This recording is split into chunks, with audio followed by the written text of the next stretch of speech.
વસ્તુમાં આવું જ કરો છો. શાંતિ રાખ. તું જેટલું બોલે છે ને, તને એક વસ્તુ ખબર છે? આ રાત્રે કેફે ઉપર તાર બાપો જાય છે ને, તારી માં આવે છે હારે.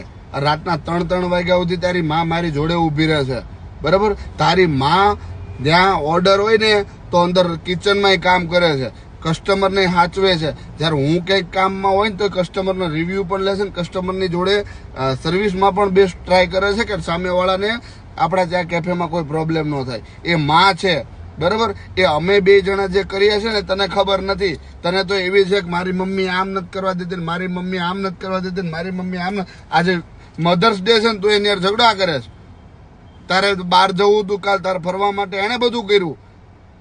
એને મને કીધું કે મને પપ્પા અને કીર્તન ને લોકોને બહાર ફરવા લઈ જઈએ. અને હું બેટા તારા સારા માટે જ કહું છું ને. ક્યાંક તને રોકતી હઈશ કે ટોકતી હઈશ, તે તારા સારા માટે જ કહું છું કે ક્યાંક મારો છોકરો ફસાઈ ના જાય, કોઈ ખરાબ રવાડે ના ચડી જાય. આજે મધર્સ ડે પર ખાસ જે દીકરા છે, દીકરીઓ છે, એમને ખાસ કહેવું છે કે સાહેબ, આ એક જ સંદેશ છે કે પોતાના મા બાપનું સાંભળો, એ જે કે એ સમજો અને એ વાતને તમે અનુસરો, બરાબર?